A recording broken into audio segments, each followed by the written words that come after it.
The days of shop till you drop must seem like a distant memory to retailers at the moment. Statistics confirm prizing shoppers from their savings is getting harder and harder. And then there's the issue of internet shopping, which some predict will close the high street shop. But there is one retailer taking the long view, and that's thanks to the hindsight that comes with more than 50 years in the business.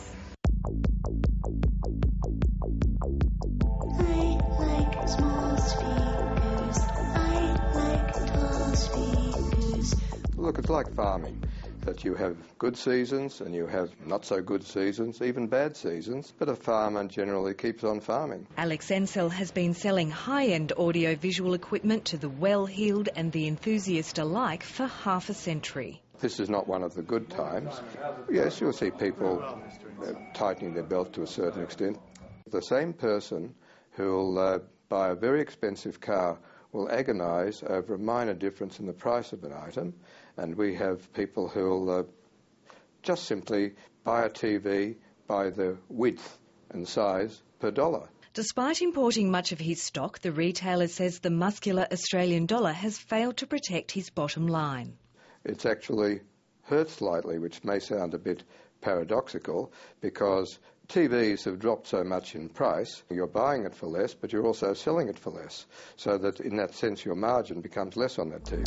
I like tall speakers, small speakers.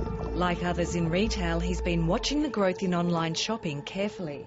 If you're talking about locally, yes, there is a definite market for people buying online on the internet, but usually in the lower cost area, not in the medium and upper area. But as an electronics retailer, he's little to fear from overseas websites. To bring something from America, a loudspeaker, can cost you, depending how you do it, as much or more as the object itself just to get it here. So the online prices can be a bit misleading if you're looking overseas. Alex Encel admits that isn't the universal experience of internet competition for all retailers. Yet he's taken a dim view of the campaign by some of Australia's largest stores to stem the flow of customers to online.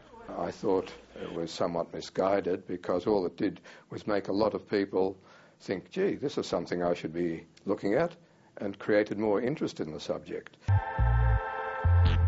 That's not to say he thinks the GST exemption on online imports under $1,000 is fair. So we are told that it's too uneconomic to collect, but other countries in Europe, like the UK, they do collect it. So somehow what's not practical here is practical in Europe. That a lot of people abuse it.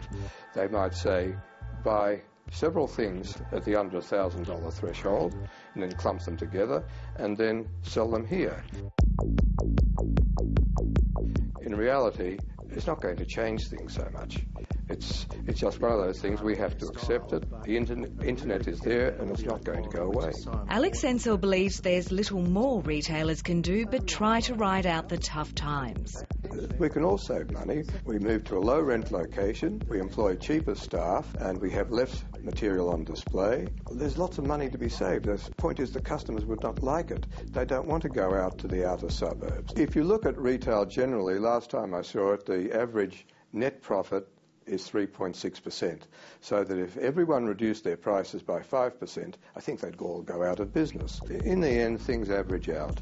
That we'll have things get quiet for a while, but then those people who didn't buy during that quieter time will buy during the more active time. So I'm philosophical about it.